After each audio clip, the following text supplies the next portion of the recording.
Touch. Salam. Salam, bro. You well? Before we start, Yes. I want to show you guys something. Vish, you'll even be a critic for this. You know, your brother's an artist. Okay. What would you guys rate this painting? Okay, let's see. What would Looks you like my PP2 daughter did this. Man. Yes. What would you think? You guys are haters. No, I mean, it's perfectly circular. I mean, there's a psychological component to it. Maybe, I mean, I think you went to a place where they asked you do what's in your subconscious or something like that. We had actually gone for team building. Yes. And then tulifanya, there's an activity called wine and sip. Now, me, I don't drink wine. Yes. So sipping Stony. Okay. And I came up with this. It's a sunset on Mars. Okay.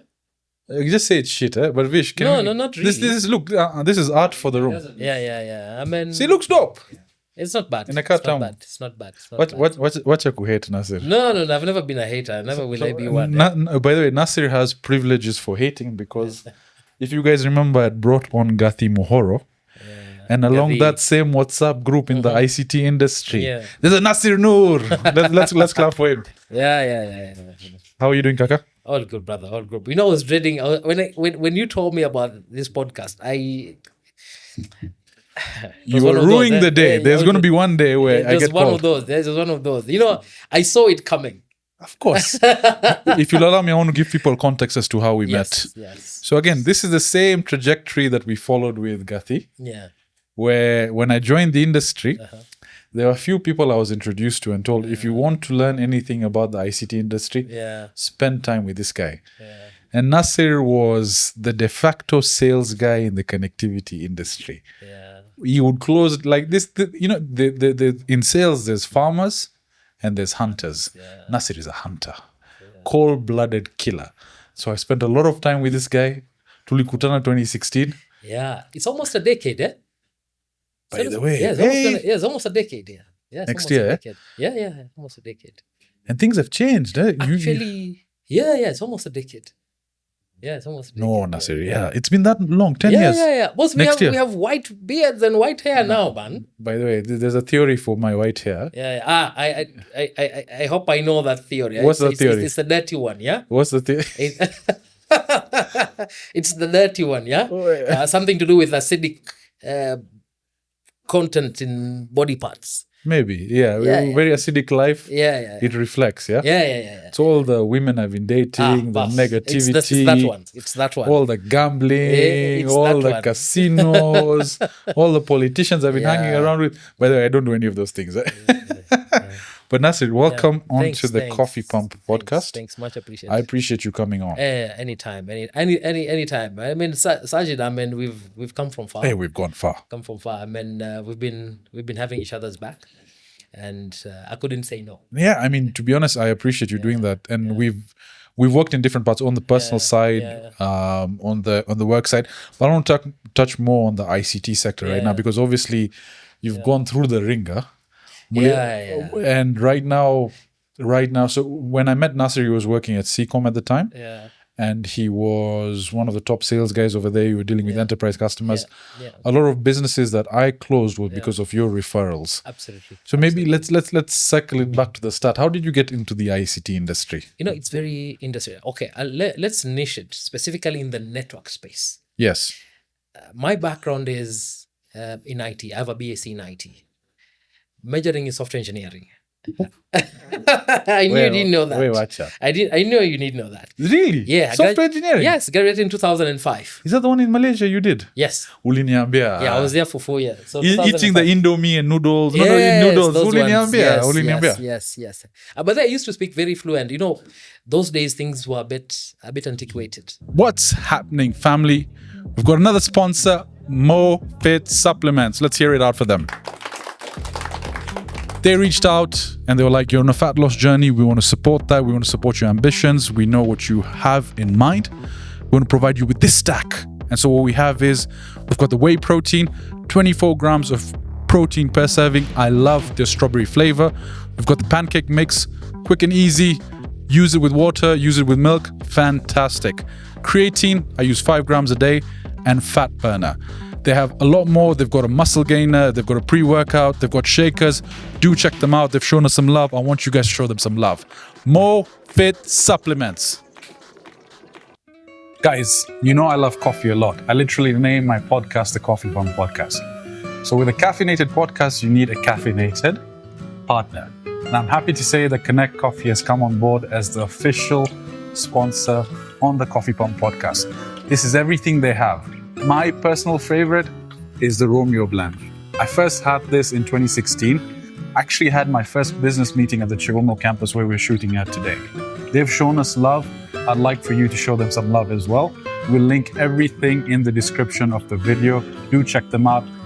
Best coffee in Kenya, hands down. When you first year in Malaysia, you had to do Malaysian studies. You needed to know the history. You needed to speak Bahasa Melayu, so that's the language. Really? And you had to know Islamic studies. Within university, that's the general... You wouldn't get to second year, especially our university. You wouldn't get to second year, you had to do those. And it was government mandated. And it was actually no regrets. I mean, it was an added advantage because we used to live within the community. So you'd go to the market, you'd go to the shops, etc. And at that particular point in time, English was not really the fluent language. So you had to speak the local language. So you really used to help. Absolutely. Absolutely. For us to survive, you really used to help. How long were you there for? 4 years. Good experience, positive experience? Amazing experience. Amazing. And it's very interesting, both from a tech sector and an exposure level. Amazing. I remember when there 2001 and we were first day in class, there's this instructions. All our notes, all our coursework was online. In 2001. And that's what we're seeing right now as a norm. It was there. It was there 24 years ago. Guy. 24 years of all my coursework.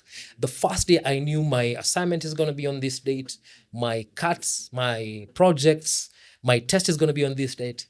From the first day across the semester. I think in 2001, even getting a laptop was a bit of a challenge, I mean, the cell phone was a luxury. I remember I almost got into trouble when I got a cell phone and my dad was like, why are you wasting money? What was your first phone?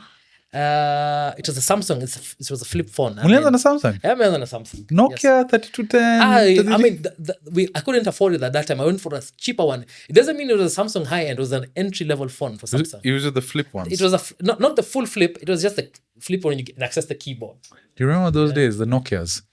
Actually, 3310. Remember, I know it was a very interesting culture shock. You go into uni. I remember I was the only black kid and was it in uni at that time? I think I was the only black kid in uni. So about 300, 400 students were only black guy. I remember people coming to me and like, can I touch your hair? I mean, really? Yeah. Like, hey, boss, it's like these are mamas coming to you. Nassir, can I touch your arm? It's both genders. I mean, of course, men, you're like, come on, man. That's not something you're able to do. It's like ladies. What are you doing? Yeah. Like, and interesting, Malaysia is it's a melting pot. There was Chinese, they are Chinese, yes. They are Malays, they are Indians, and they're all Malaysian citizens. But you see the level of expert, they had never gotten so close to a black man before. So like, hey, it's really, so especially the hair was a big issue. I mean, 2001. Yes. That was, by the way, this is a fellow podcaster, Eric Mutiso, trying to call me. Ah, nice. I'm not interested in your podcast right now. Sorry. I have a very interesting guest. Yes. Okay, so you go through the 4 years, you graduate. Yeah. Was getting a job in Malaysia hard? Actually, number one, there's one component that I have a very interesting character. I flow with the current. Because of my skin color, there was an element of racism. And now, so I'm going to just add on to that. Yeah. It's not the first time I've heard racism in Malaysia. Yeah. There's a Malays and then there's a Chinese side of it. And there's an Indian side. But now the Indian side is seen as the mfanyikazi. No, not really. Even the Indian side, you had the Punjabis, the Kaur, the Singhs, and then you had the Tamils. Yes. So even within themselves, they had differences. You get really? Yes. even with themselves, they had their own slight differences here. So getting a job was proving to be a bit of a challenge. And not really. Because of the racism that occurred, I didn't even feel that I would be welcome there.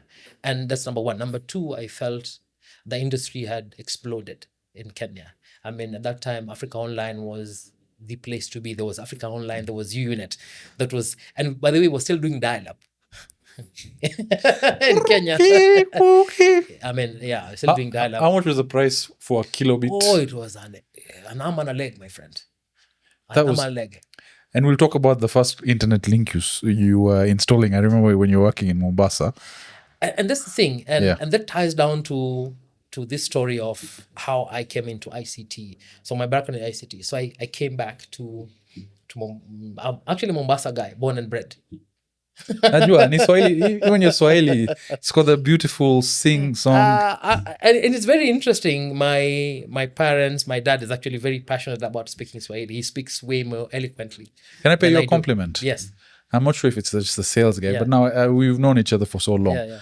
I think the Mombasa aspect, the family, the culture, the Yeah. closeness, the warmth, Yeah. it comes out on you as a person. Whether you're in Nairobi, I think with the people you meet, Yeah. I've never seen you angry. Yeah. I've always seen you smiling. Yeah. You've always been extremely positive. Me, when things go wrong, I tell you, Nassir, makende yake, sijui nini, sijui this. Yeah. You're very even keeled, but you're also very welcoming. So I'd like to at least appreciate you for that. Thank you. And sorry to deviate. And, Yeah. and there's two things I usually remind myself every day. My temper is too precious for me to lose it. Maze. Yangu inaenda, ooh. It's too precious. I mean, and I always look at things and be thankful.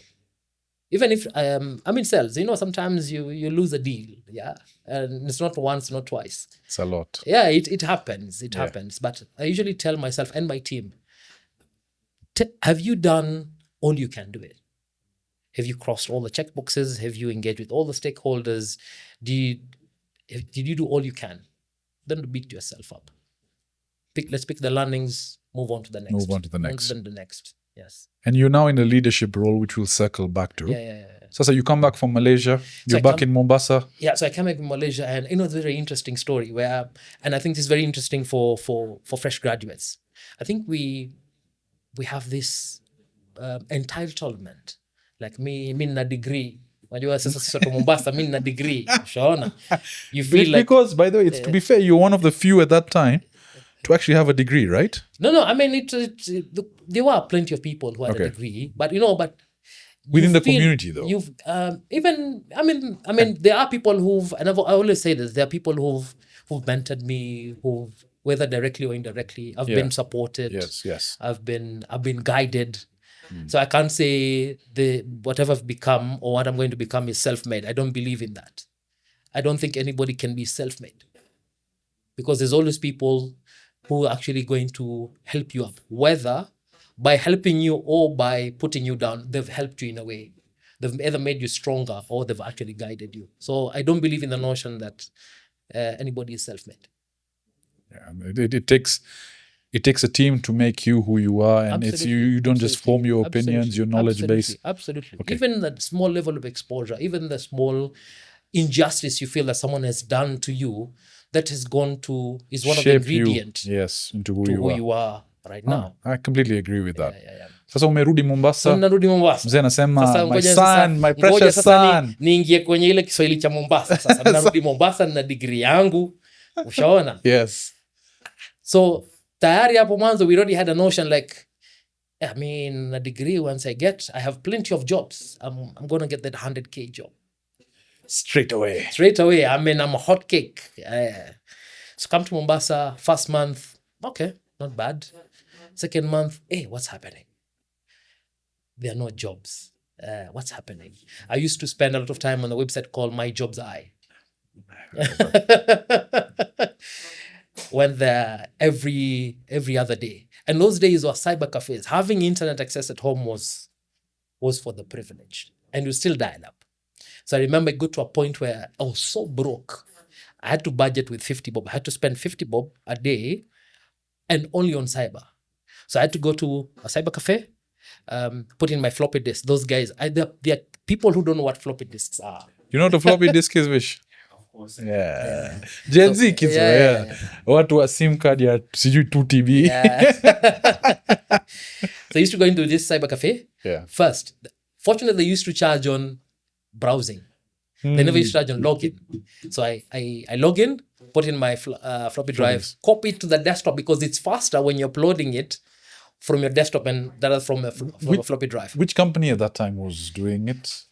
I mean, cyber cafes, and you had the phone No, nets. like which internet were they using on the back end? I didn't know. I mean, I think there's still the same Africa Online. Africa Online. And for Mombasa, yes. it was like iKenya, those kind of ISPs. Yes. So I used to time myself, like maximum 10 minutes, 20 bob. So I used to specifically go. My jobs anything IT related, I upload, go back. 2 days later, I used to go check my email, anything up, upload again. For 2 months, you were grinding. For second month, third month, fourth month. So fortunately, there was, I don't know if I can say it, but anyway, I'll say it. There was an IT position. I don't know if it was an IT manager or an IT assistant job at Calworks, Mombasa.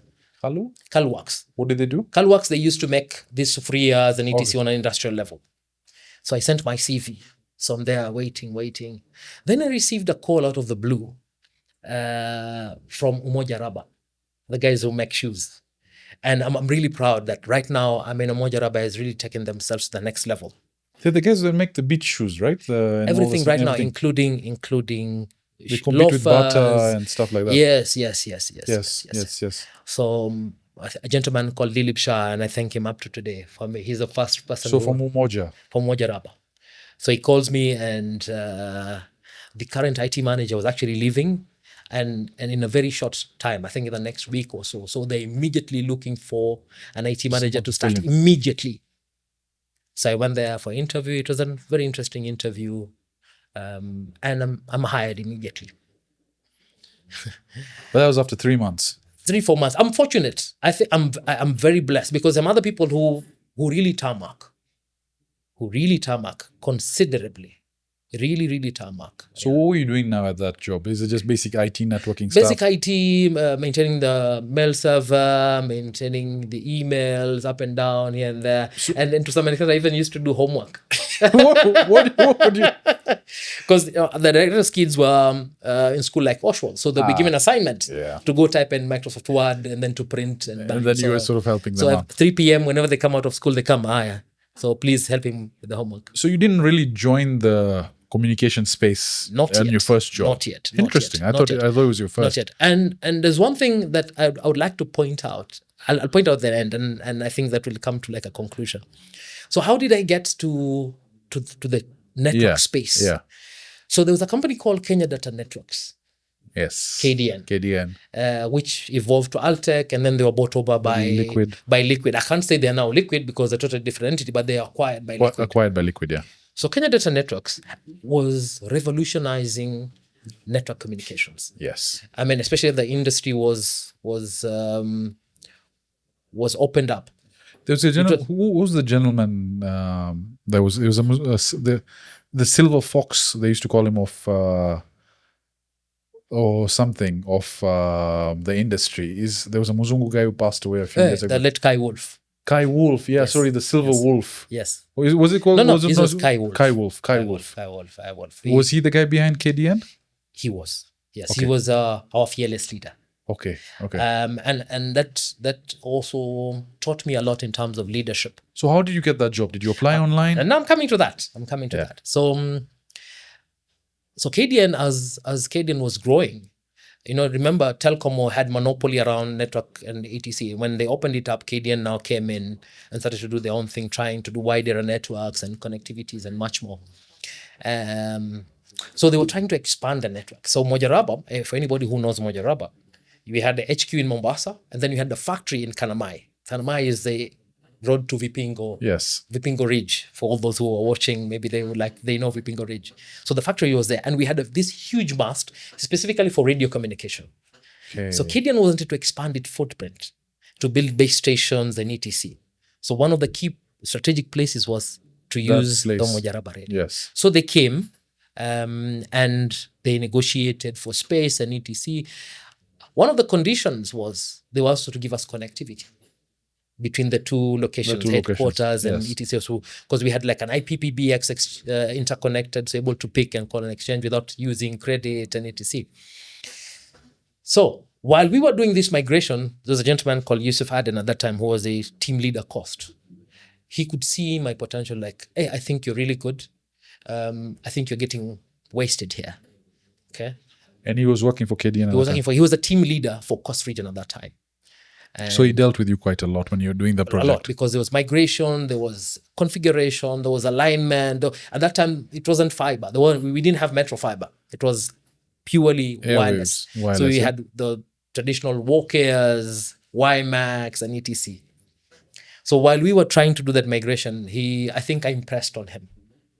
So maybe before you continue, just to give people context, there's another way. Yeah. So on fiber, obviously the speeds are now ridiculous. You're getting 100 meg. Some people are getting 1 gig dedicated. WiMAX, what were the speeds? What were you looking at? WiMAX was 2 MB. And I'm coming to that in terms of where the industry was at that time. Yeah. And how we have evolved significantly. I'll jump to this. At that particular point in time, there used to be a backbone between Nairobi and Mombasa. Let me take a wild guess how much capacity that was, carrying traffic Nairobi, Mombasa for KDN. At that time? Yes. It was an E1, 2 meg. Backbone.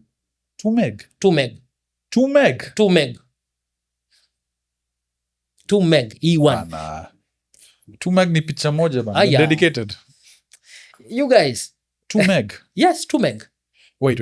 Okay, so this link, yes, 2 megs in terms of capacity. 2 meg pipe capacity. So we used to map everybody in there. Not backbone.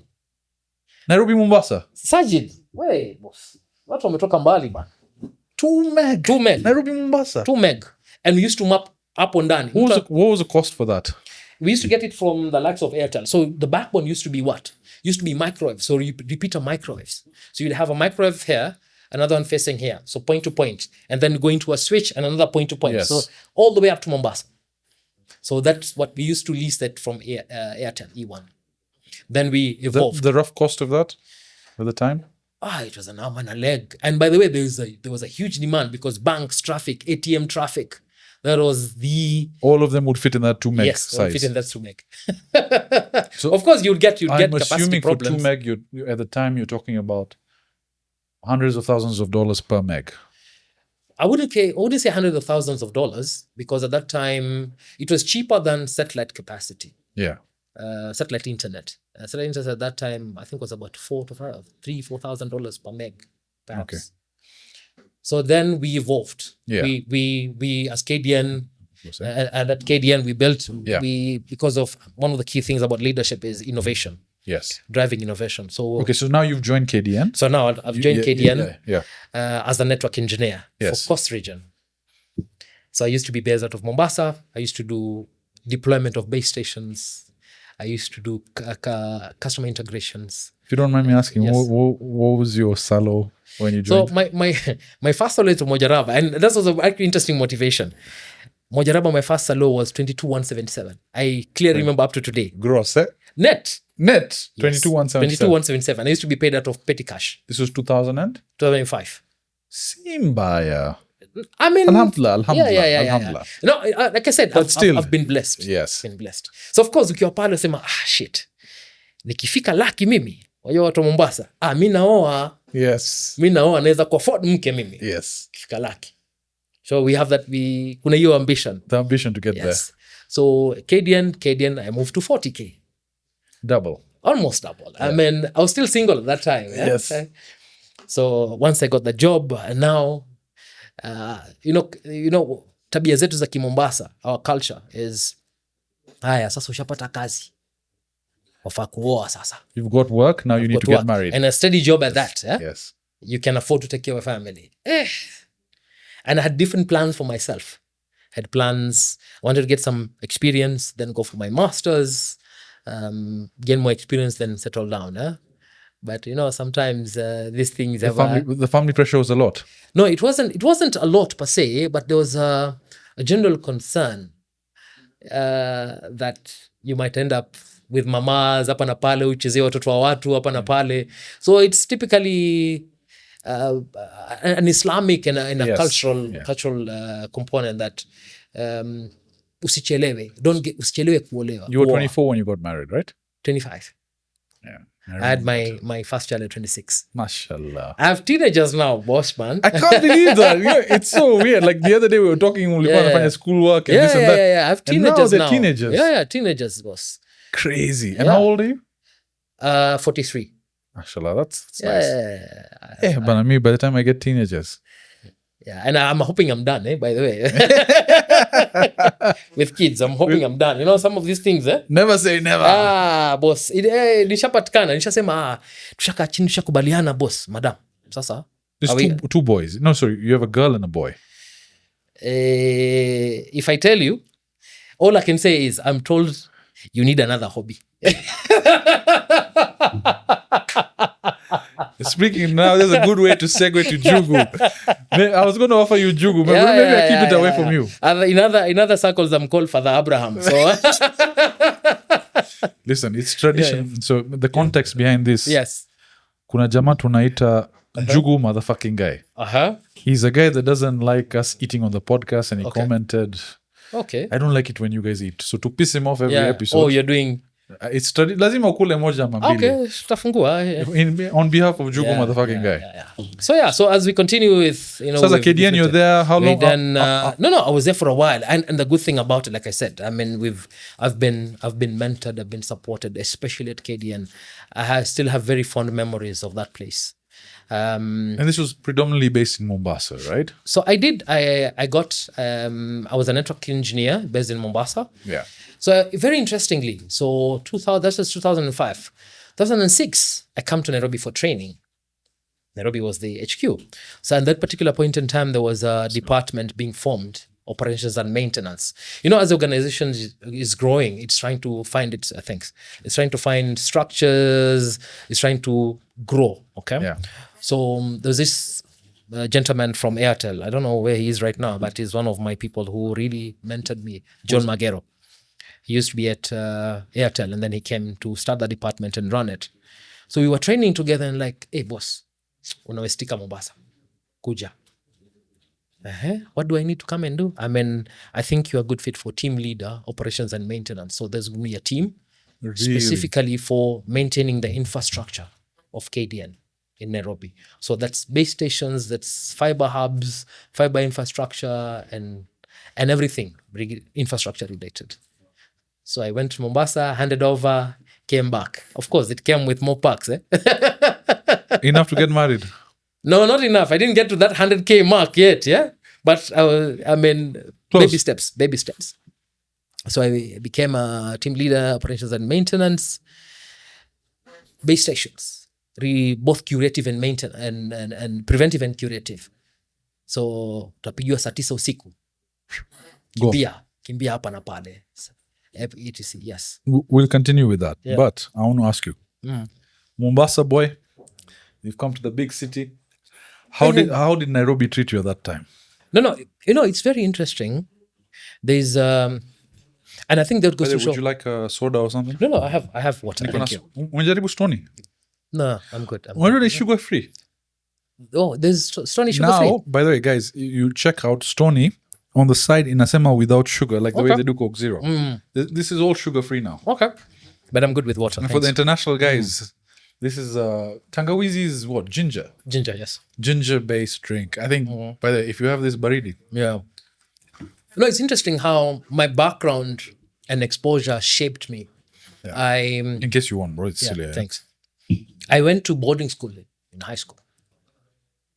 Okay, that makes sense. I mean, so that explains how, because you're a self-starter.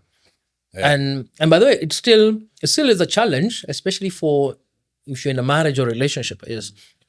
And so someone like me, I'm very comfortable being alone, extremely comfortable being alone. So that's sometimes that adjustment, yeah. It's up to now. I have to sometimes remind myself that look, you need to just spend time with family and so what I do is I structure my time. This is family time and this is my time. Okay. And we'll get now Yeah, to yeah. you getting married. So basically now you're in Nairobi. Nairobi. How's that experience of being in Nairobi? No, it's very, like I said, because of my upbringing, because of my exposure, I'm very structured. It was job, home, job, home, job, home. That's it. And if there's something that we were doing with my colleagues, hey, boss, send them early, we relax. Yeah. But I was very principled, especially because of my job, because I can be called at 2 a.m., 3 a.m. So I had to be really, really structured to accommodate that Yes. lifestyle. Yeah. And like, if you look at the cost of living at the time between Mombasa and Nairobi, was it quite exorbitant? Of course. I mean, it's always is. Or was it a shock to you? No. It's something I expected. It's something I expected. And I like to be prepared. One of the key things that I don't like is to be caught off guard. So I have scenarios in my head. Up to now, I have different scenarios in my head that play out, and I have contingency plans on how to deal with them. You're very organized. Hata ulinionyesha that commission Excel sheet of yours. Yeah. You know mine, naweka tu kwa notes. Yeah. You've got this much coming. Nassir has a table and an Excel sheet marked in yellow, green, red. Just very, very organized. To some extent. You share that with me. Especially for my career. So now I have a very interesting balance. I'm very organized when it comes to work and time, especially related to work. But when it comes to family, I'm laid back. I can let things flow the way they flow and etc. It needs to be like that with some instance, right? I mean, you don't want to appear a bit uptight. So then tell me, when did you transition to sales? I'm coming to that. It's a very interesting story. And I'm sure we have a lot of time. Tuko na time, Mujal. So, did that. Got married when I was doing that. And sometimes I usually say, and it's happened to me, is there's msemo ati kila mtu anakuja na sahani yake. It really happens to me, to be honest. So I got married, came back to Nairobi. Of course, watu Mombasa, sisi, biryani, nini, alua. Got married, came to Mombasa. I remember that particular day. And it's very interesting that my wife had never been to Nairobi before. So we come in around July, August. It's extremely cold for her. She was never used to any sub 30 degrees temperatures. So she must have been freezing. Even got to a point where she was like, niregeshe kwetu, please. But of course, that's one of the key things that I anticipated as well. So like usijali and everything else. So I remember 3 a.m. in the morning, I received a call. We had a base station at NSSF. Anybody in this network segment will tell you NSSF Rahim Tula in Parkside were the go-to places. I mean, for you to have points of presence. Yeah. So NSSF, hey, kona issue. So I get a call from support and I leave. And so I leave her alone at 3 a.m. in the morning in Nairobi. And already, her and her family have this notion that Nairobi, ule mji wa kupigwa mapanga. So it became a bit of a problem initially when I wanted to accommodating that lifestyle. I mean, for me it was okay, but now to try and convince her that Nairobi is as good as a place as any, as long as this is how you behave, you have a particular way of doing things and etc. You just can't walk out, come to Mombasa at midnight and Mombasa is very relaxed, eh? Things are changing. Things are changing. Already things have changed. So when I came back about an hour later, she's like, Mungu akujalie kazi ya ofisini. So and it's like, for those who are a bit challenging comes to Kiswahili, that's an 8 to 5 job or a desk job. A desk job. And truth be told, so the wife is basically praying that you get a desk job. Yes. So truth be told, a week later, I'm called by David Owino and Bhavesh Mistry. Those are two amazing gentlemen. Bhavesh was, who was a CTO at that time. David Owino was a CEO at that time. They called me and they set me down. There was an opportunity that opened up. There was a product manager who had resigned. So the product manager was specifically trying to do wireline access, which is largely DSL and GPON. Had resigned, and they felt I was the right person to take over. So I was given that opportunity. So the prayers worked. Sort of. Yes, yeah. Because it was a desk job at the end of the day. Yes, it was a desk job. So I was a product manager. So product manager I was actually at the intersection of all the other components. Technical, commercial. Technical, you're looking at rollout, deployment, support. Commercial, you're looking at marketing, sales, activation. So I believe that was now my exposure to sales. It was still KDN at the time, right? Still KDN at that time. That was about 2007. So I did product management up to about 2010.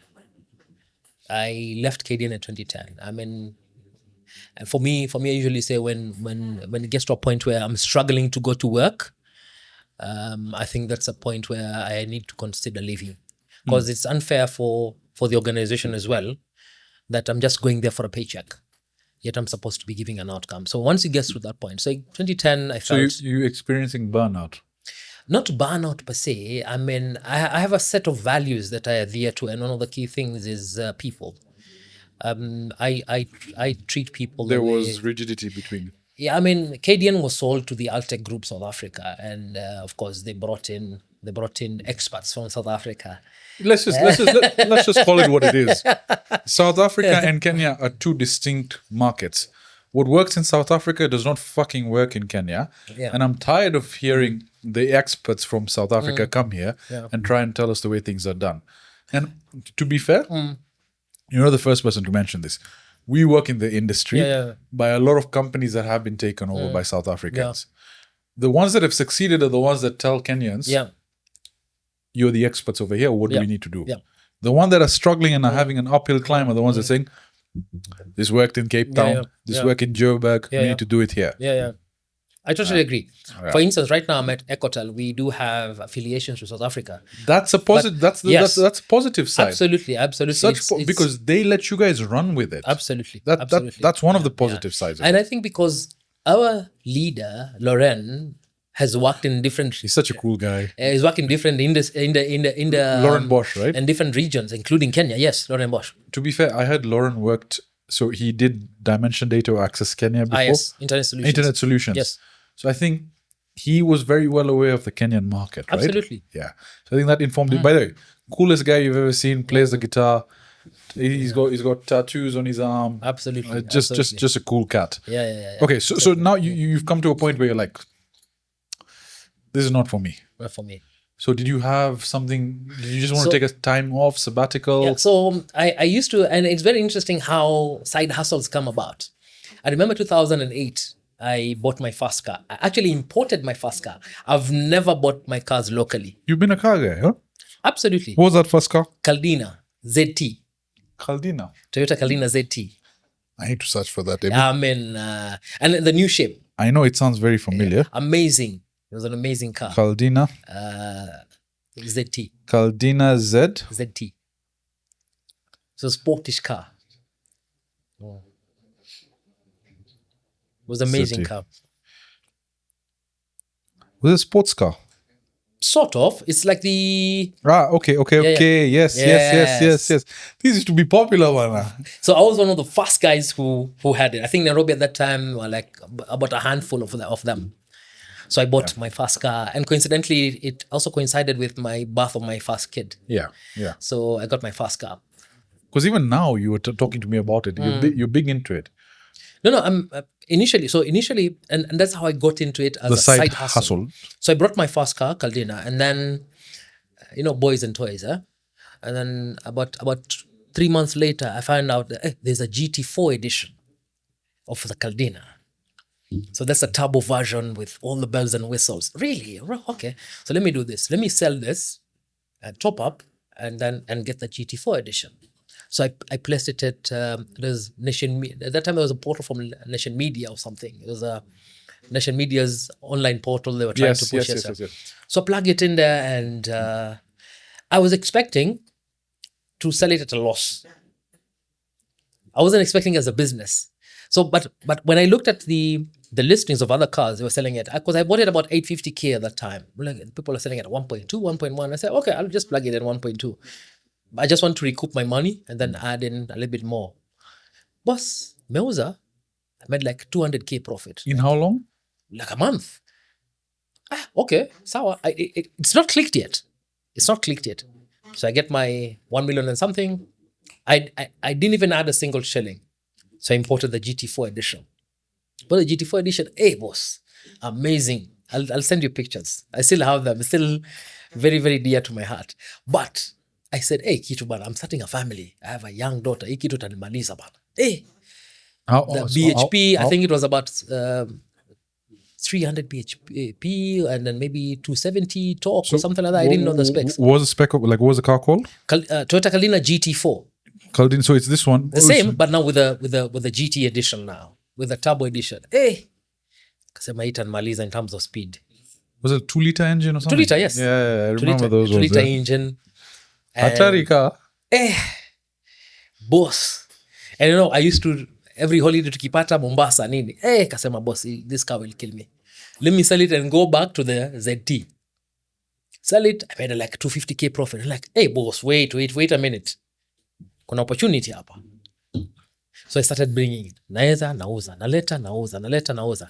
Go to a point ilikuwa nikienda bazaar. Go to a point even Sarit. I used to do flyers and posters. Go to Sarit.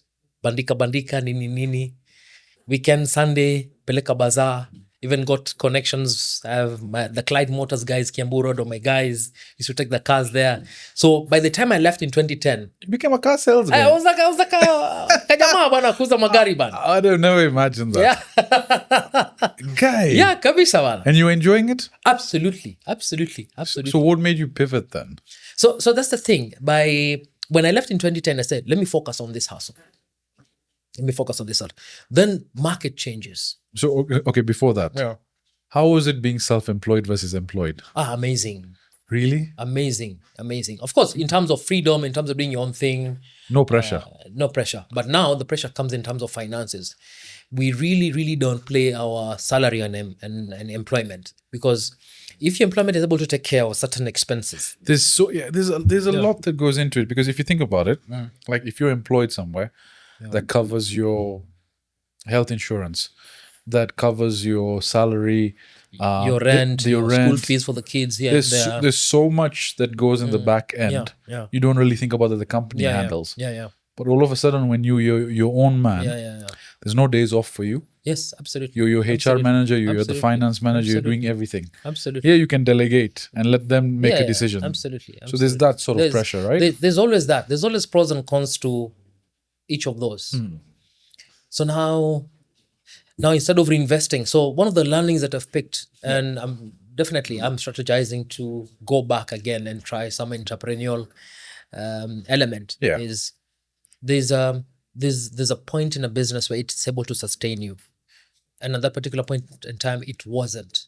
As a business, it wasn't ready to sustain me full time, because some of the money that I was making, instead of reinvesting in the business, I started cannibalizing it, because rent used to come from there, and the business was not ready to pay me. You get me? So it started dwindling. So and the market changes. So you'd find the competition now went into car sales. People are trying to we used to make 250k, 300k for medium-sized cars, and people are now able to take 50k. That we'll talk about it, especially in the ISP sector, where someone is able to take. Yeah. It's now a pricing discussion. There's no value conversation. There's no value conversation. Yeah. Okay. So come 2013, I'm down, completely down. Yani, I'm living like hand to mouth. And then I remember I met Abdi Sheikh of Soliton. We used to work closely with Soliton. Yes. This is how the story started. That's how I got to phone. So guys, I'm going to give you a bit of an insight. Yes. Gati Moro was here, Yeah. was a phone. Nassir was also a phone. Gadi worked under me. And I remember that. Yeah. There's Worked one under more me. person I want to bring on called Barry Macharia. Wow. That gentleman was also a phone. Yes. So phone is What is like the Arsenal? like Like the- Arsenal unaenda. Exactly. The initiation ground. Yeah. Okay, so you joined phone at that I time. joined phone. I mean, it was a privilege working. Maybe just to give working more for Jama. context for people. So Soliton and Fawn are companies. Soliton specifically is a company that lays fiber. Yeah. And Fawn is the entity that sells dark fiber, Yes. and now lit capacity, which is internet and so on and So so the I, ancillary services. I hope I'm not wrong. So there's definitely a relation between phone and Soliton, but there's a clear cut line. I think they're like sister companies, but the one focuses specifically on. There's some level of cohesion because There's a the cohesion, infrastructure maybe has not been sister owned by company, was owned by phone, but Soliton was the one who was building it. Yeah.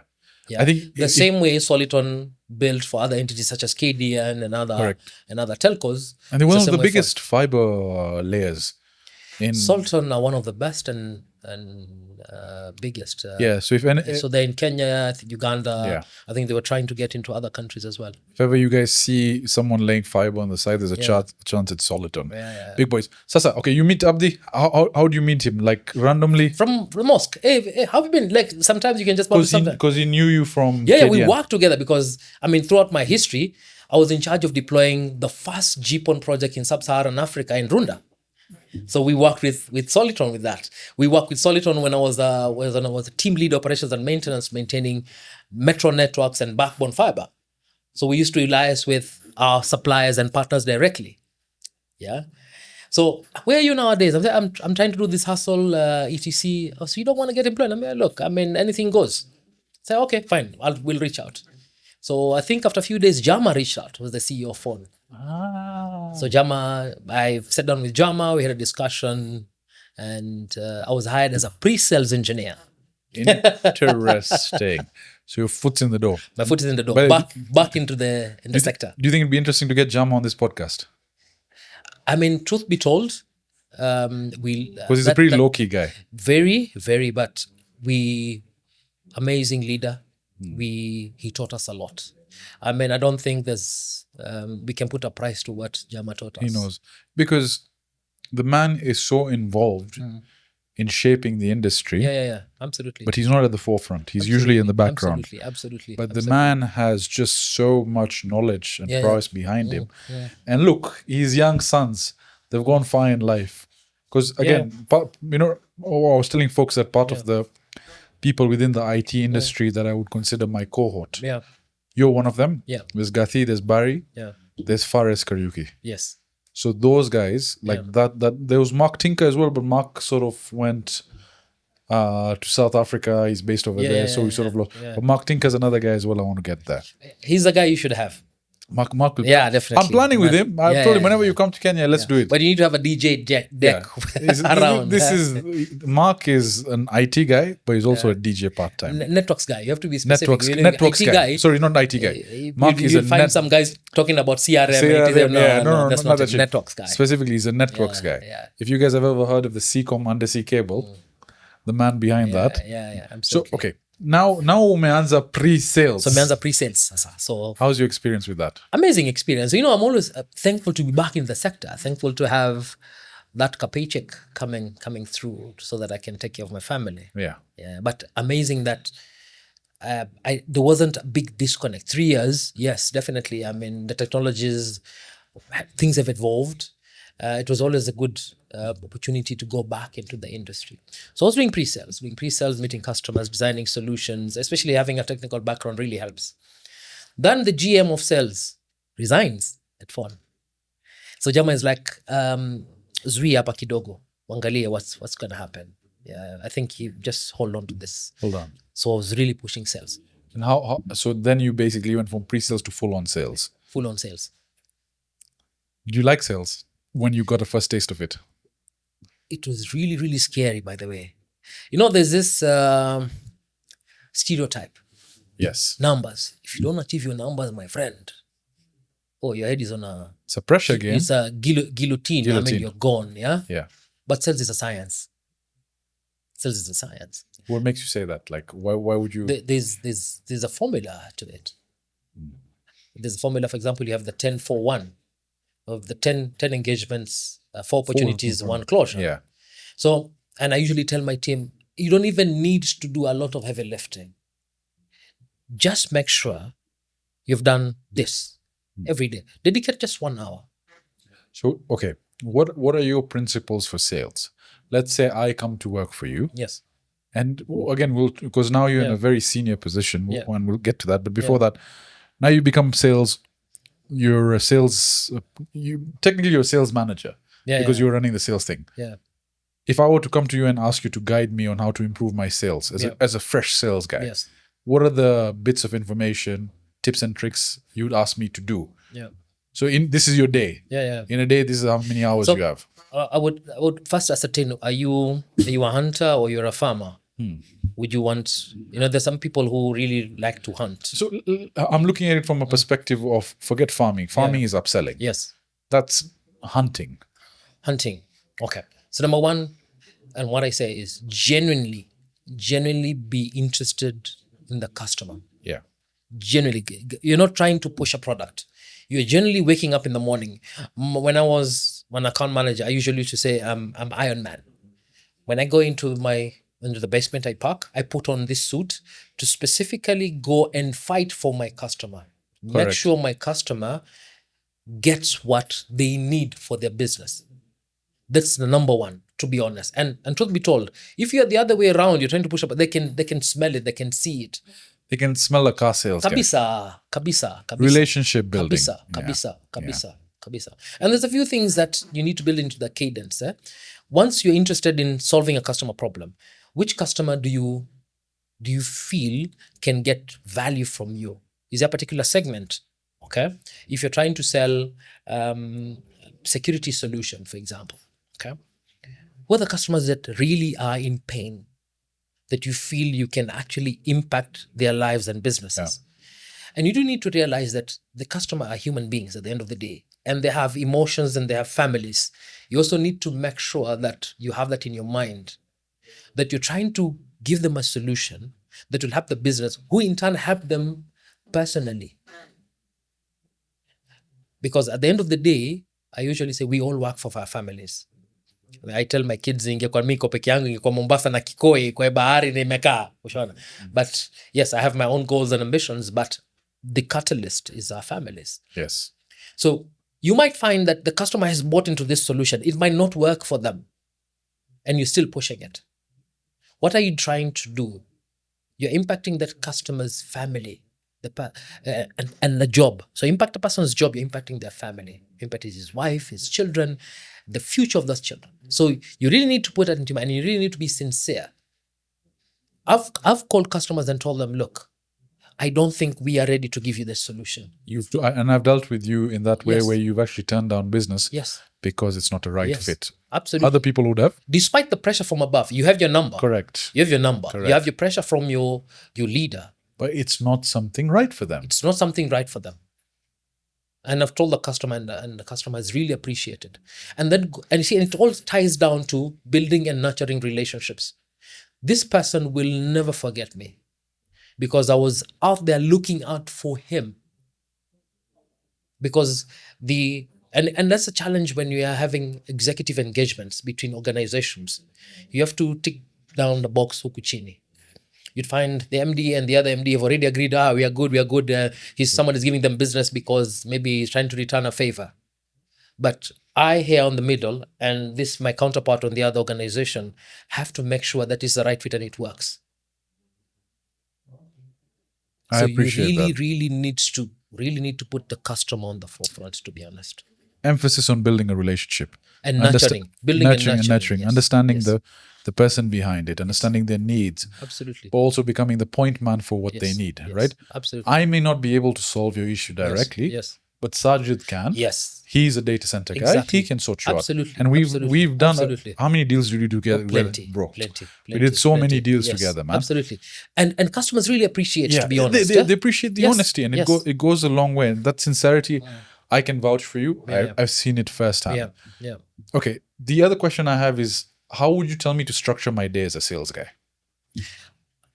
Okay. Let me tell you about my day. I'm usually a morning person. I know I hit a nerve. I'm a morning person. Yeah. So that means I have a very small window of doing very creative things. So at 4:30 I'm up because I go to pray, etc. So I'm out by You go to the mosque? Yeah. So by 6 something, by 7 I'm usually in the office. So between 7. Makende yako, do you want to haribisha for the rest of us? No, everybody has their way of Okay. way of operating. But I'm By 7 cognizant. you're in the office. So I know my strengths. So by 7, I'm in the office. So I have a very small window between 7 and noon. I have to do creative things. So what are these creative things? Creative things, for example, coming up with very interesting pitches. Very interesting pitches to try and motivate my team. But one of the key things, the first thing I do is look at my dashboard. Where are we? In terms of, anything might have happened, a deal might have closed, or there's a problem, there's an alert. So I look at my dashboard on how we are doing in terms of sales. So that's the first thing I do. Then I take a 5 minutes walk. I go say hello to the entire team. I walk the entire organization. I work from technical projects, etc. Guys, you're good, nini, all that stuff. And that's one of the leadership things that I try to do genuinely, to be interested in what every department is doing. People in general. Because at the end of the day, and that's what we do at Echo, is our people are our greatest strength. I mean, all this stuff, innovation, everything is driven by people. So we by design are really intentional about our people and the culture that was built around our people. So I walk, moja kwa moja, handshake, vipi, mambo vipi, Arsenal, boss, kudos, nakubali, mambo vipi, yes. Doesn't matter whose team it is on. You it doesn't matter, cuts across. And our organization is quite, and that has always been my culture, not only at Echo, but even at SECOM. When I come in, I just don't come and sit on my table. Sit on my table, open dashboard, looks good. Let me go say hello. So cuts across. Guys, you're good, nini, hapa na pale. Yes. Because one of the key things is you achieve a lot through people. We've had leads, we've had opportunities come through our people who are not even in sales. You get me? So when you're building an organization that's really looking out for the people also look out for the organization. So every day you make sure to check in with people. Kabisa. I like that. Yes. That's something maybe I'll adopt doing. I mean, and you get to hear the heartbeat of the organization. Because now I'm part of the Exco.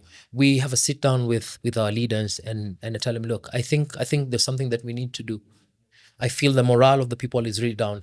You can't, as much as I'm in sales, I can't operate in a silo and say my sales team is fine and our sales are okay. No, it doesn't work like that. You are part of a bigger organization, a bigger machine. You can't be a cog. You can't function without the others. But there's bits of wisdom in that, because for the longest time I was pushing my agenda as sales. Butting heads with different teams. And it went on. The Chris Sananu, he once told a colleague of mine, sales guys can get away with murder. As long as the numbers are there, we'll leave you alone. And I've always operated with that. But then what I realize is you do end up pissing a lot of people off within the organization. And it's more structured as one big entity with multiple parts all heading towards that. Okay, so you spend a lot of time then nurturing those relationships. So then what do you get after? Like what now? So describe to me now the rest of the morning. So for example, I spend a lot of time on LinkedIn in terms of doing brand awareness, understanding what's happening into the market. My team comes in, we debrief what's happening, especially typical Mondays, what's happened. And I usually start with a prayer.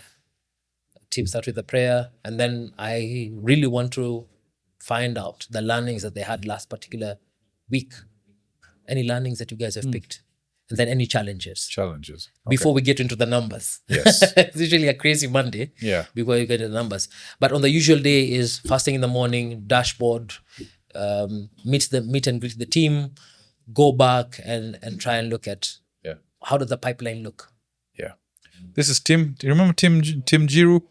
He used to be a KTN presenter. Okay. This is Nassir. Nassir works with me in the ICT industry. Likewise. Happy to have you on the Coffee Pump. Thank you. I mean, I knew this was inevitable when I was just seeing how the other guests were attending. I knew Sajid would reach out, and he's my brother. I can't say no to him. It was inevitable. It was so inevitable. He's describing to me his sales process. Obviously, we're sales guys, but Nassir has a more methodical approach. Okay, so back to. Pipeline. Pipeline. How often do you have pipeline meetings with your team? So There's usually Mondays. Yeah. There's usually Mondays. And Start of the week, that's fair yeah, enough. there's usually ad hoc. Hmm. Usually ad hoc. I'm like, okay, Monday, you take me through your pipeline. So do you have it as a group or do you have it as a Mondays usually as a group. And then when ad hoc is when Yeah, I just, went one-on-one. yeah, Hey, one-on-one. boss, you're not doing well. What do you need to do? What do we need to do? Okay. So I go hunt myself as well. Okay. I lead from the front. Yes. I'm not going to say, guys, I'm seated in the office waiting for, no. I go hunt as well because sales is also about relationships. I've built relationships around all these years. So I reach out and find out, guys, let's have a conversation, Yeah. have a cup of coffee, Yeah, etc. correct. Okay. And we come back and plug in with the team. So for me, like I said, sales is a science, pipeline. Very simple. People say rule of thumb, your pipeline needs to be 3 times cover. Rule of thumb. So you target your pipeline needs to be So- three times of that. But now other organizations have to be more. Because if you look at, it's a science, your close ratio, how many Yeah. opportunities. So there's all science I think- behind it, I etc. think so. In your industry, Mm. at the current role, Yeah. if you have a pipeline of 100, what's your conversion rate? If you have 100 people on pipeline, how many can you convert them? About 30 to 35%. Fuck, that's quite high. Eh? Yeah, 35%. And I'll tell you why. You know, for Colo, what it is? And I'll tell you why. I'll tell you why. Because we niche. Niche. We don't spray and pray. We niche. We know that this is the customer profile that we can add value. Because we have a set of pillars that we're able to offer, and a set of solutions that we have to offer. Of course, we are also bespoke. We can able to design solutions for you, but of course, we start from the pillars that we have. Okay. What value can we add to this? If I'm not going to go, my people are not going to go and sell this to particular hardware or Nairobi West. Of course, they're a particular niche of customers. So you'd have a better close ratio because you've already done the first step. You've already identified, these are the customers that I want to go after. And why?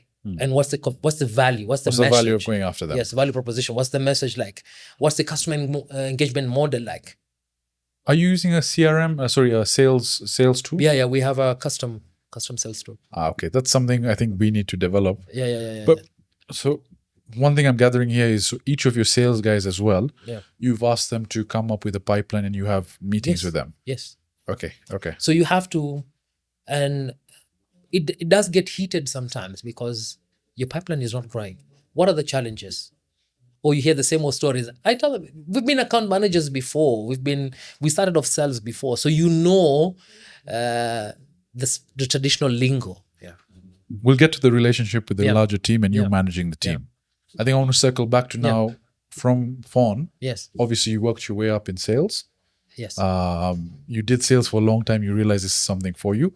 Yes. Then your next move was CCOM, CCOM, which is when we met. Yes. So when I joined the industry, now this is 2016. Yeah.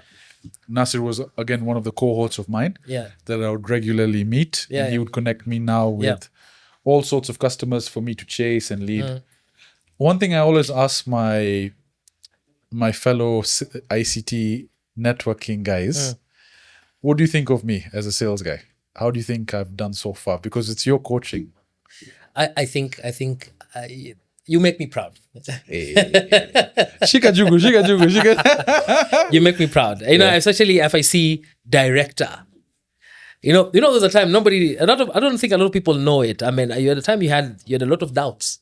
Hey. You had a lot of doubts actually whether you're actually doing anything that doing makes- something meaningful or you're actually in the right space. I remember having this conversation, and I remember telling you, Sajid, you have no idea how privileged you are, because I could see the data center space really, really exploding. And I don't know if I told you this story, how I met Ranjith. So Ranjith is our CEO. No, you didn't tell me how we Yeah. met. So Ranjith is the CEO of iCall. So I'll deviate and I'll tell you why I saw this explosion coming. When I was at Fawn, Ranjith comes to try and do like a feasibility study just to see how the market is in terms of data center. When was this? 2014, 2015. Jesus. Oh, he was at, I think, Nokia at that time. He was NSN, and I still have his card up to now. He actually said, I've left NSN, so I'm cancelling this, but here's my number and here's my email. It was still a concept. PowerPoint presentation. No, not even PowerPoint. Hivi tumekaa naye kwa ofisi. Just to have a conversation. Yeah, have a conversation. I'm thinking about a data center, etc. Would you guys consider coming, etc.? Sema sawa. I mean, there was only one data center at that time. It was still called EADC. EADC. Yes. So this is 2013. 2014, if I'm not wrong. Because I left for Seacom in 2015. And I met him on that phone. I know he formed the company a year later in 2015. So I think it must be 2014. So he was doing a lot of groundwork, eh? Groundwork. Guy just pops in. What was your impression of him? Cojones, balls. No, I know one of the key things. Yeah, because to build a data center. No, I mean, because when EADC was being built, I was still at KDN. EADC was built by KDN. Yes. I was there.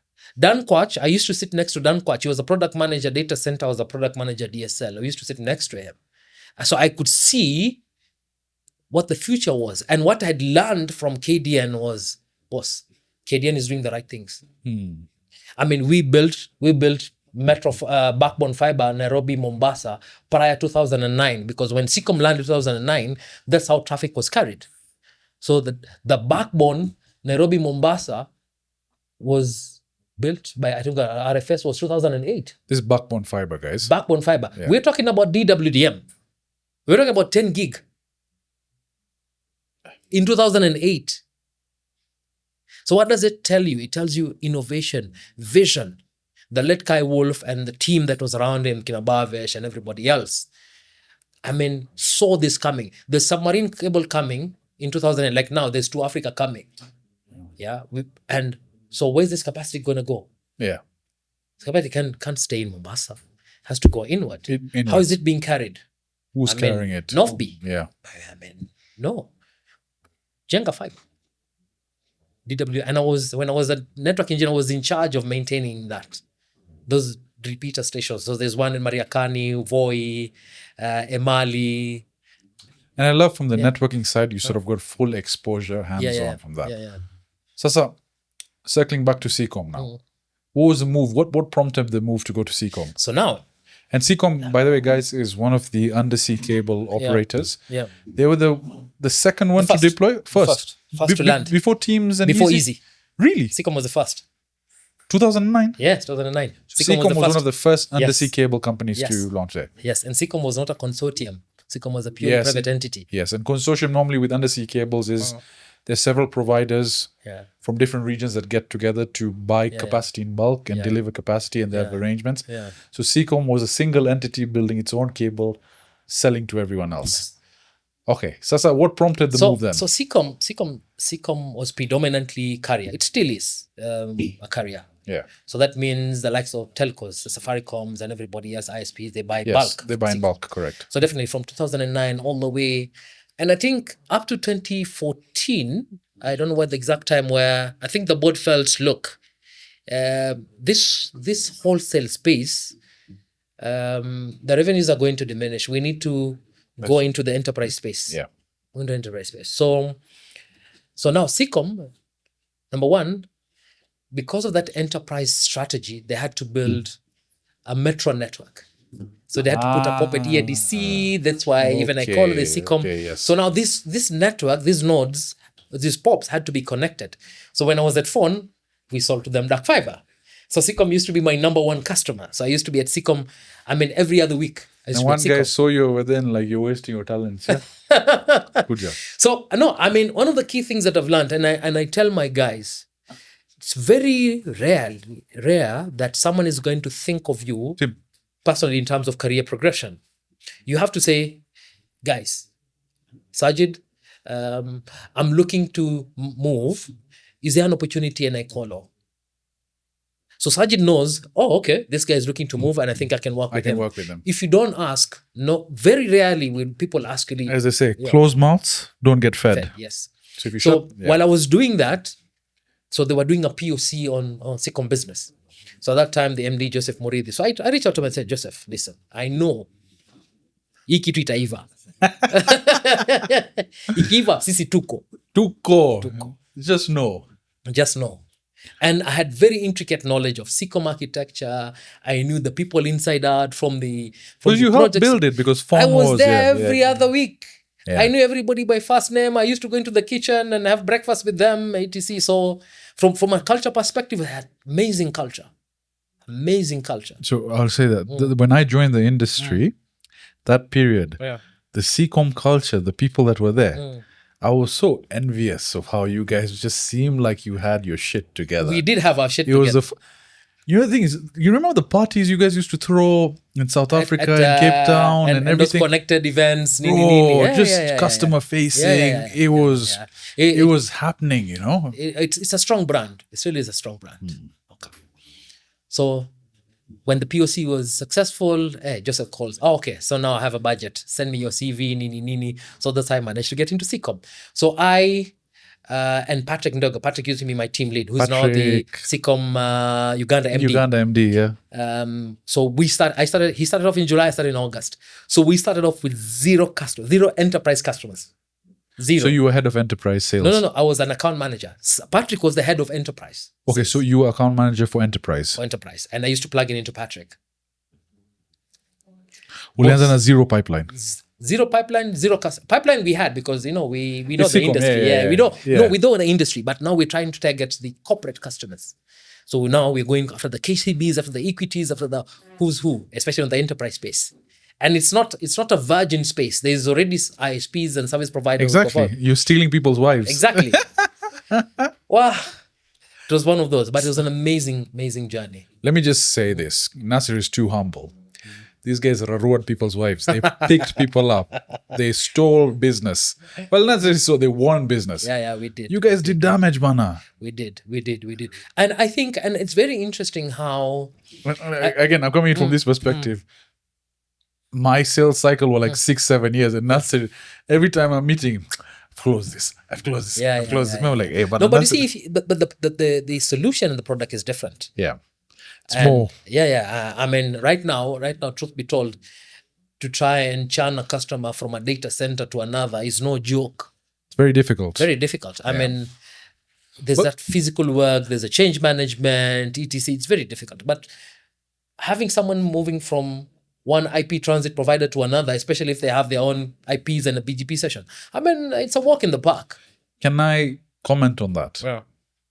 My observation was when, again, this is now from when you started at CCOM to now where you are, pricing has become significantly cheaper. Multitude of reasons. More competition, capacity on subsea cables have increased, more capacity. Yeah. Price is now becoming utilitarian, where it's a necessity to have that. Yeah. And people are jumping ship for 50 cents per meg. Yeah. And the competition is so stiff that the churn rates are so high. Yeah. It gets frustrating because you're with a customer for many years and then all of a sudden this price wars start. Yeah. And price wars is a race to the bottom. Yeah. And you've seen that in the connectivity field. Absolutely. I mean, was that part of the reason why you decided now to move on to Echo and do something completely different? It wasn't really a price discussion. It was more so difficulty now trying to maintain sales, trying to meet sales targets. And by the way, at that time when you started, how many ISPs were there versus 2024, 2025? So let me be specific in terms of let's narrow down to the market segment. Yeah. How many corporate ISPs were there? Back then, Same guys, same players. Safaricom, Liquid, DD, same players. LTK. Same Forest, Liquid, same Forest. Yeah. So the other ISPs who have cropped up might be targeting a different market segment. For example, I see Vilcom coming up. I wouldn't call it a corporate ISP. I'll call it an SME. I would call it a residential service, etc. So there's a particular market. But you see, the thing is, that's now changing. So within the data center, obviously we get very good insight into who's ordering cross connects, who's ordering to which connectivity partner. It surprised me how much of the small guys, the Vijijis, the Maimangas, the Siokinets, guys who are typically residential, are now targeting banks, and banks are giving them the business. So what does that tell you? I think it tells in terms of two things. Is the relationships, and the customer experience. So what are banks looking at? If banks are able to do their due diligence and say, I'm going to work with this ISP and not this ISP, what does that tell you? In my opinion, it tells me they are comfortable working with this person. So let's first check the box in terms of technical. I mean, if you look at technically right now, I mean, almost all ISPs have SICOM capacity. Correct. On the All back ISPs end. have what? Easy capacity, ET. So what's the technical advantage that this one has over the others? Yeah. I mean, if it's CDNs, they're all left, right, and center nowadays. You can peer directly with CDNs. So what's the unique value proposition when it comes to that? And I believe right now, and we believe at Echo, that having infrastructure is not really a competitive advantage. I like your train of thought. Yes. And so I'll just add on to that flavor. Yeah. A lot of people think that going to an ISP, let's say for your primary link, you go to ISP A, and because the ISP B has different infrastructure, you think you're safe. Yeah. But what Nassir is trying to say is you need to look at more on the Indian Ocean side, the cables coming in, because if both those ISPs are riding off one undersea cable, and that undersea cable goes down, you're dead in the water. You need diversity at all points. You need relationships. You need this. It's one of the factors, I think right? Technically, I don't think there's a very huge gap between the ISPs. ISPs, yeah. Technically, because I mean, people are getting trained. People are exposed to quite a number of knowledge, so they're getting to that point where there's a very minute difference between this particular network and this particular network and this particular network. How they configure, it's very minute in my opinion. Minute. I think the differentiator comes in from a customer's perspective, how you deliver to the customer and how you make them feel. If a customer says, yes, you're technically but it's very hard to work with you. Yeah. You're very bureaucratic, and we do have such scenarios. Plenty of those scenarios. And customer says, I like their network, but they're a headache to work with. I don't think you've won. That's true. And those particular customers who care about value, they're able to pay a little bit more. For peace of mind. And relationships. Can you imagine, for example, right now, if my team were to call a customer and tell them, look, we've noticed that your link has been performing this way. We recommend that we do ABCD. What do you think? Rather than silence and only responding, than responding when a customer calls and says, my link is slow. And then respond and say, you're maxing your link. Here's the graph. Please talk to your account manager to upgrade. You see the difference? Very different approach. Yes. Or another approach is, yes, we've seen your flatlining. We've looked at your utilization. We believe social media is the one that is using this link. And we recommend during the day, maybe you limit it to, depending on your industry, for example, if it's not a marketing, it's not a WPPs, the Ogilvy's and the rest, limit it to this, and then we can open it up at maybe after 4, and we're able to do it automatically. Makes a huge difference. Yeah. Or even from your case, customer will call you and say, Sajid, yes, I need a cross connect to this particular place. I'm quite far right now. Okay, I'll send you the paperwork later.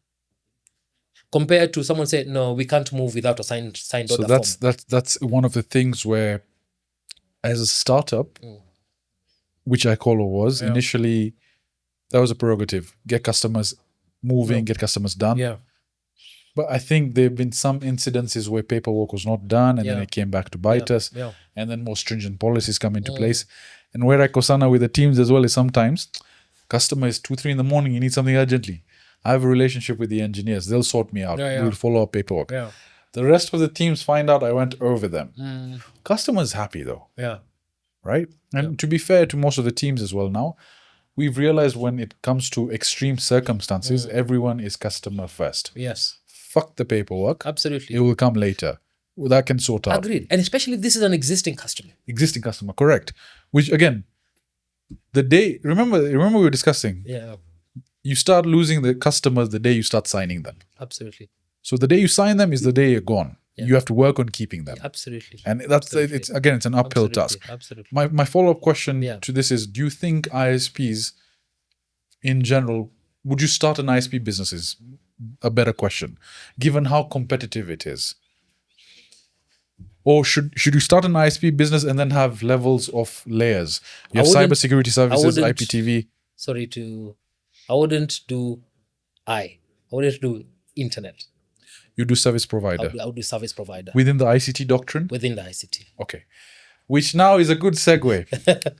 How did you end up at Echo? How did that I mean, I connection think happen? I have you to thank for, to be honest, with regards to that. You don't know if you remember. What do you mean? So I received a call from Ashik. Ashik, Ashik is a maverick. Ashik is a maverick. Maverick. Is our top pilot, Top Gun. And he was on this podcast. He was in this by the way. podcast a while back. Yes, So as well. Ashik is he's the founder of Raha and then sold into Liquid. I mean, known in the East Africa. Really fun especially. guy to work Amazing with. guy, amazing Cool leader. cat. Yes. So Ashik was looking for a grandmaster. Yes. So we have very interesting titles at Echo. I mean, just to show. I love the titles. Yeah. So I think he reached out to you and say, actually, you were the candidate. You were the candidate. Don't be shy. Angalia camera. You are the candidate. Wewe ndo ulikuwa uchukue hii job. So maybe to give a bit of context, Yeah. Ashik and I connected. We had the podcast. Yeah. We did an event together. We've worked. We've done Yeah. several deals with Echo. And he just happened to call me for lunch. And he's like, look, I want you. No courting, no warm-up. I want you. What do I need to make you come to work for? I call him. Echo, yeah. I told him, I'm loyal to these sides, but let me give you someone who's better than me. And the first person on my phone book was Yeah. Gathi, and he was not available. So the first person I called was Nassir. Yeah. I said, Nassir, Yeah. this job seems right up your alley. And that time, I think you were also looking for a change, right? Yeah, I was looking for a change. I did 8 years at Sitcom. You went from now CCOM to basically a role where you're leading people. Yeah. You're technically the sales director, the grandmaster. How many people are within your team? We're very lean. Currently about 6. Six sales guys. I like to be part of the team. So as a team, we are 7, including myself. And that's pure sales guys. Pure sales guys. How is it like managing multiple people? It's very interesting. Sometimes I ask myself the same question. I mean, I think life was simpler when I was a techie. Yeah, exactly. When equipment is not working, you replace it. Yeah. And there's no emotions, there's nothing, it's just zeros and ones. It's not powering up, there's a power problem, you replace it, you send it back to RMA, that's it. But when dealing with people, there's a lot of components involved. What's their skill like? What is their mindset like? How's their, and now we have this mental health that we need to factor in. How's the exposure? Where did they come from? Do they have responsibilities? So you need to factor all that. And like I said, I'm very fortunate that we have a very interesting watu wanaita gumbaru. I don't know if boss. Gumbaru sasa ni skuli ya wazee. So we are actually going through a curriculum at Echo to make us better leaders. Yes. So this is the top guys. Yeah, the senior leadership. They recommended you do across the region. So we actually enroll in the Jordan Peterson course academy. So there's some courses that we undertake, and we usually have a debrief every Monday to brainstorm and how it impacts the organization, how we're going to implement it. Do you find that course is worth it? Absolutely. Amazing. Jordan Peterson Academy. And it talks about leadership. There's quite a number of modules. It's not him alone. There are other lecturers involved there as well. So for instance, from a sales perspective and from a leadership perspective, there's an element of storytelling. There's one module. It's a whole 8 weeks module on storytelling. Then there's a module on leadership. So what do you mean storytelling when it comes to sales? It's very, I think you need to, I can highly recommend it, is the human aspect responds well to stories. If you look at the African setting, And even I think the Indian setting, a lot of information, knowledge have been passed on from generation to generation by storytelling. So when you're doing sales, it's a very interesting, it's an emotional connection. People tend to respond more to stories and narratives rather than data and facts. For instance, I come to you and tell you, look, I can able to sell you a 1 gig link, very low latency to the CDNs, this milliseconds, and that's it. Rather than trying to understand what that connection would do to their business and painting a picture and crafting a story. So it's a very critical tool, very interesting tool, very transformative tool for salespeople to try and tell stories. Can you send me the link of that? I'll send you the link. I think it's a whole module around. Yeah, what we'll do is we'll put it in the description. Yeah. That's something I can look into. And that's one of the key things, Sajid, is, so for example, I've learned that. So I'm empowering my team to do storytelling. So I go with them and show them how to create a story. For instance, when we go hunt, we're going to say, okay, we have a meeting with XYZ. We go through their website, we go through their LinkedIn. What do they do? What are their financial records? What is the mission and vision? How do we tie our conversation based on that? So you go to a customer, you're already intimate. And you can actually tie and say, from your vision, you want to achieve this. Let me show you how you're going to achieve this. By doing 1, 2, 3, 4, 5, 6, be able to achieve this. So it's a very critical tool for salespeople to be able to tell stories. Not only salespeople, even people looking for funding for VCs, you need to paint a story of what your solution, your product, your business is trying to do. So it's something that is part and parcel of us, not only for salespeople, but for everybody else. We identify and connect better with a story rather than just data and facts. And when it comes now to managing the team, do you have, because creatures of emotion, ups and downs, guys not feeling, how do you manage all that? So number one, and maybe just to add a bit of pretext, everyone is out for their own good. Of course. Right? So as a leader, how do you, again, it's a very thankless job at times. How are you balancing all that? How are you managing the emotional aspect of it versus achieving targets? Like, you want to develop a relationship, but also there's also the fine line of kazi ni kazi. Like, did it take a bit of training to become stern? I mean, one of the key attributes of leadership is, of course, communication, vision, painting a vision, showing a roadmap, and being also very ruthless. Ruthless? Yes. By ruthless doesn't mean, you want to hit people left, right, and center. It's about making tough decisions, putting emotions aside. Give me an example of a tough decision. Just, for instance, you have someone who's not performing in your team, of course. Okay. You sit down and say, okay, what is the problem? So you put the ruthlessness aside first. You try and help them. Okay, what's the problem? You're having a challenge. You've missed your quota number. Okay, and I believe, let me look at your pipeline. If you look at your pipeline, you have 20 opportunities. Okay, what does that tell you about the activities that you do? For instance, had you been having 5 calls every day? 5 calls, isn't it? Monday to Friday, that's 20 calls a week. Okay, 20 calls a week, that's 80 calls a month. Okay, if you want, and a conversion ratio, set even 10%. So 8 opportunities. So like I was saying, sales is a science. Yeah. And you have to do activities. So and what are those activities you coach them on? Like cold calls, emails, lead generation, lead generation. Is there a number, like, is there 8 calls per day? Yeah, it's a science. So we have those all those metrics. For example, you can even do a 10 for 1. 10 for 1? 10 calls, 4 opportunities, 1 closure. Yeah. If we work on that, how long does it take, for instance, to make 10 calls? Each call is going to last maybe what, 5 minutes? 5 minutes, yeah. So that's an hour. Within an hour, yeah. You've done your 10 calls. So that's one day. So imagine that translates to one closure every day. So if you do that for 20 days, what does it mean? Yeah, so you're backing up. Yes. Or you're at least adding pipeline. Yes. But if your pipeline is that means to show.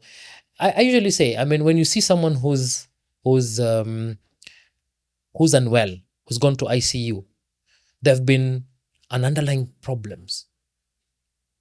There's been, unless it's an accident, but if it's normal health, this person has been ailing for some time, and there wasn't any course correction. So for me is course correction. Okay, let's see it. Okay, you're struggling. Let me help you build a pipeline. Let me help you engage. And there's one thing that is very, very interesting is the executive engagement. Is Sajid, I encourage you to go with your team, open doors for them, because most salespeople, sales executives, key account managers tend to play in the middle space, IT manager, apo.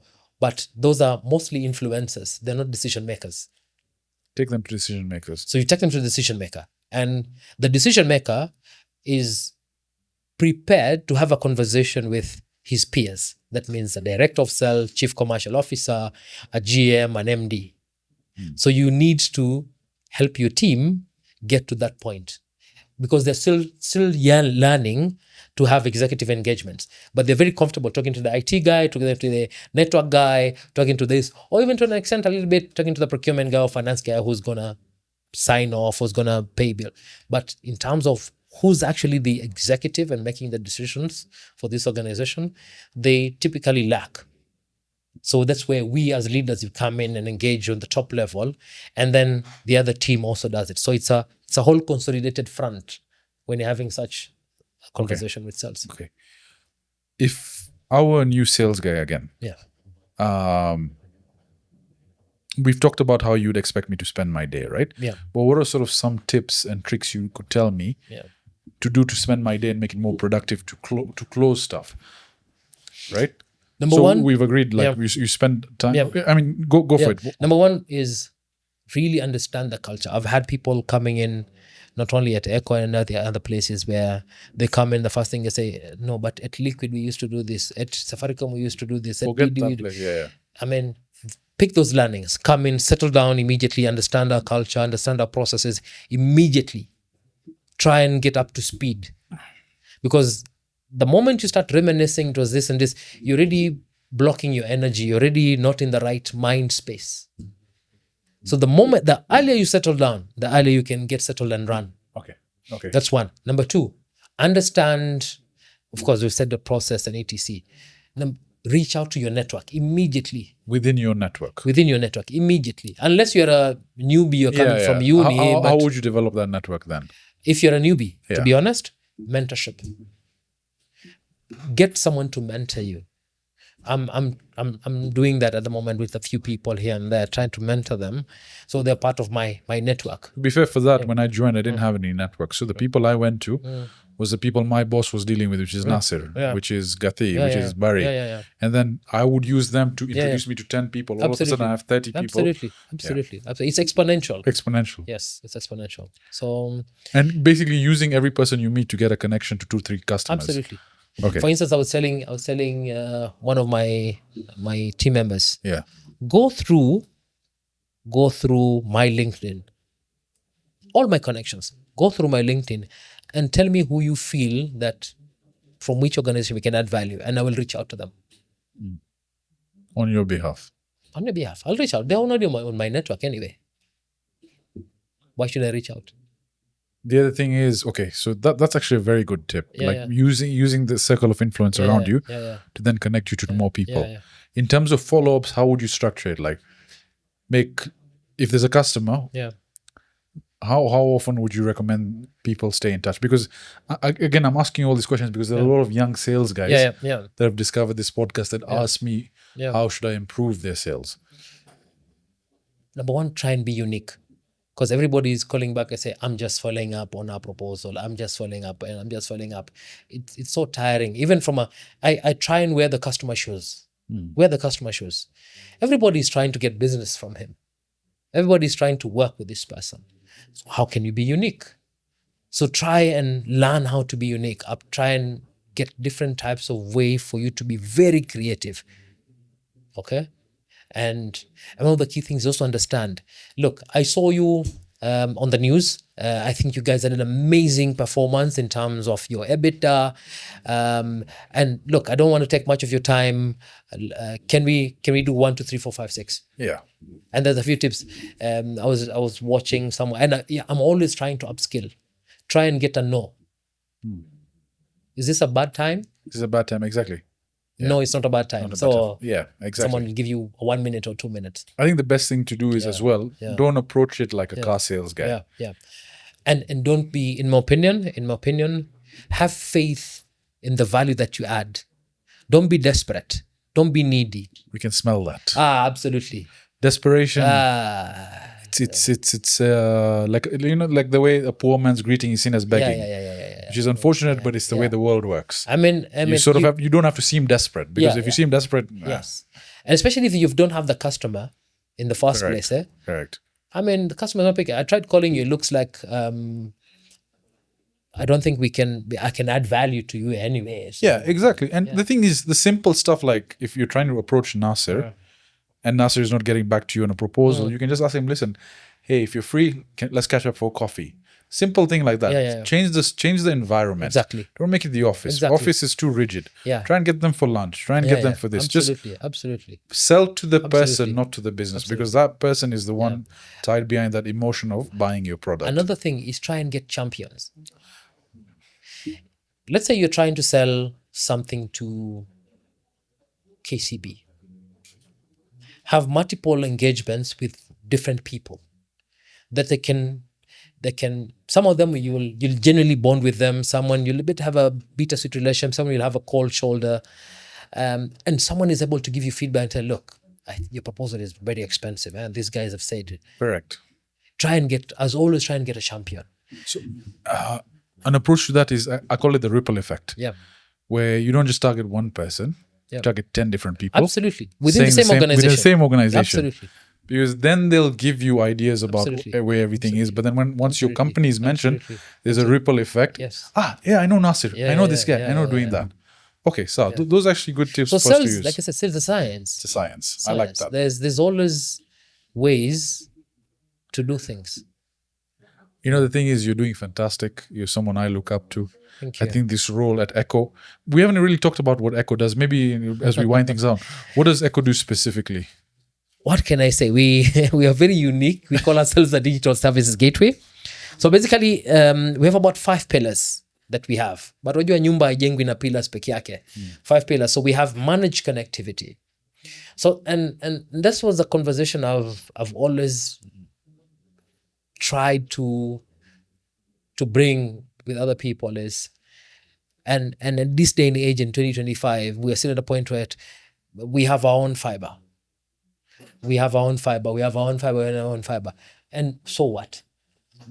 The issue should be, what's the outcome? What's the customer acquiring? You have your own fiber, but if I want an upgrade, immediately you can't do it. An upgrade takes 2 days. What's the point of you having your own fiber? You should be having the powers to do whatever you need to do. In fact, if you had a third party, I would understand if it takes you longer because you have to get in touch with them and upgrade and everything else. But at this day and age, you have your own fiber, okay? And still the customer experience is not up to the way it's supposed to be, okay? So in terms of management we work with customers to give them the outcome that they need. At the end of the day, and I was going through a sales training when a customer goes into a hardware and is looking for natafuta nyundo na msumari, hatafuti nyundo na msumari, he's looking for the outcome. One customer might want just to hang the picture on the wall, so that's the outcome, but he had to go to a hardware tafute nyundo na msumari to come and piga msumari kisha. But what is the outcome? So we focus on the outcome. What do you want as a business? Someone says, I don't want to focus. I want my IT team to be doing 1, 2, 3, 4, 5, 6. I don't want to be worried about my connectivity. It's down. I need to call this guy, and I need to call this guy. I want my internet link or connectivity to be optimum, to be very efficient. So we do that for you and much more. It's not an age where right now you'll say, I need to get 2 ISPs just for redundancies or something like that. And I need to manage. And I need to make sure that I have monthly reports with them and make sure everything is okay. I need to start also negotiate. That's gone. That's what we do, especially in terms of managed connectivity. So and much more. Much more. So I mean, what I would say is, you have multitude of ICT solutions for customers. Yes. Connectivity is just one of them, but Connectivity, there's security, there's yeah, cloud. We are seeing a lot of IT as a service. Yes, because now people they don't want to contract connectivity, cybersecurity. They want it all as a package solution. I sign one contract, you manage everything for me end to end. I had a customer over the weekend, and this is actually tricky. I can't name the person. And like the person calls me and like, my IT manager has left abruptly. I have no visibility of my network. I have no visibility of my infrastructure. I don't know where I'm going to start. You step in, you sort them out. And I say, okay, we can come in and as a service, we'll start with discovery, A, B, C, D, F, G, etc.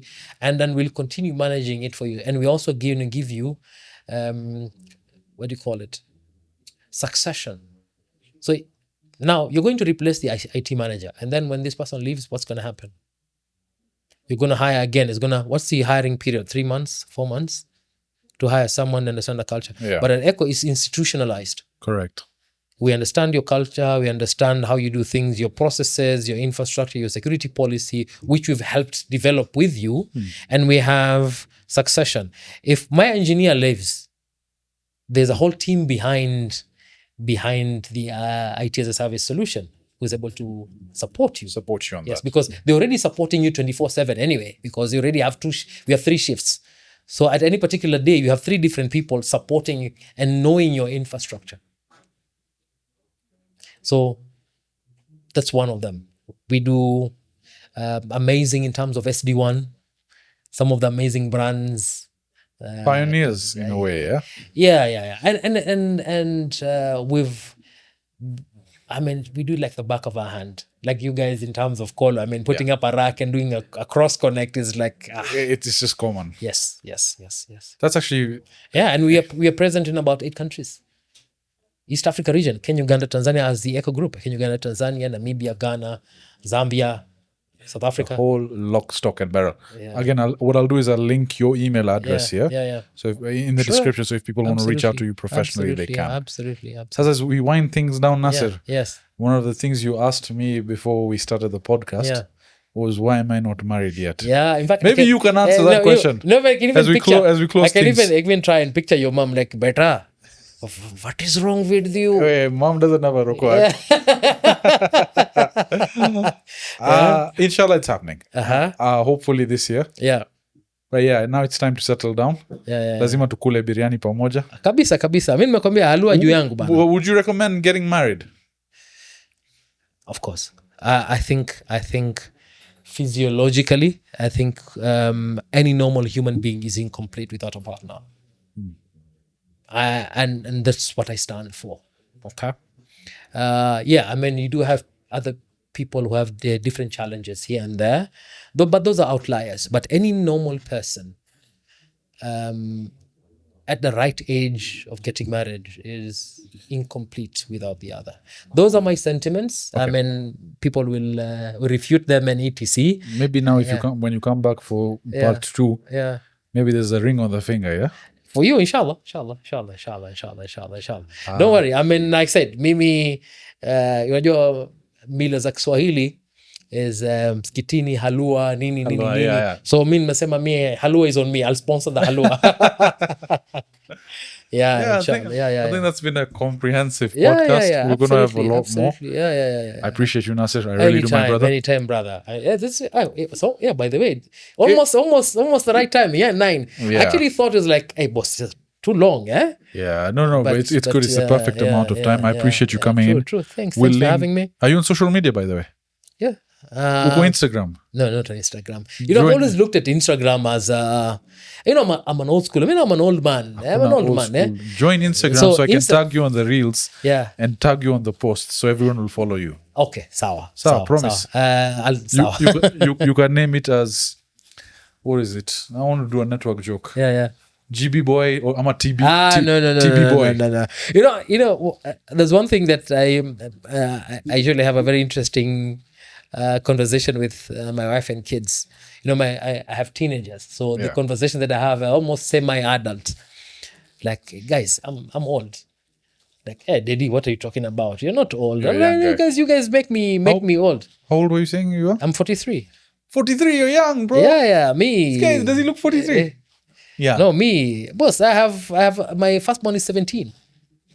Me, I'm almost grandfather material, bro. 17. Yeah. I'm almost grandfather material, bro. I got my firstborn at 26. I got married at 25. My firstborn at 26. Like Vish. Me, Vish is getting married when he's 21. Me, I'm a very boring man, by the way. If you don't find me at the office, you find me at home. You don't find me at home, you find me in the mosque. That's it. And now on Coffee Pump. And now on, Coffee Pump, yes. And you know, there's a time my wife actually reached out to friends of mine and like, hey, please call him. The guy is just at home miserable. I was not miserable. I mean, I was just at home on my laptop and doing my own thing. You like your peace. Kabisa. And I told you, I mean, and I think it's a very interesting syndrome, especially for people who've grown up alone. It's very addictive. Alone time. Very addictive. I mean, being alone, it's quite addictive. It's quite addictive. We'll talk a lot more, inshallah, when Nassir comes back. Inshallah. But guys, this has been Coffee Pump. I think this is episode what? This is episode 40? 40. Episode 40. Because 30... Episode 40, and I think I'm the only one after the 10K subscriber mark. It's me. Pana wewe. Me. Ni wewe? Pana, we've had guys. No, so Tazim was 37. Eric. No, 10K subscriber mark. When was it? It was like last week. No, bro. It's been a while. On YouTube. Yeah, so actually, you're episode 40, by the way. Congratulations. Yeah, episode 40. Yeah, thanks, Bob. Nassir is episode 40. Episode 39 should be out by the time this goes up. Yeah. Of course, chronologically dumbass thing to say. Yeah. But thank you guys for watching. We'll catch you on the next episode. This has been Coffee Pump Podcast with Tim, with Vish. Cheers. Awesome. And Nassir. Cheers, guys. Thank you. Awesome. Good stuff.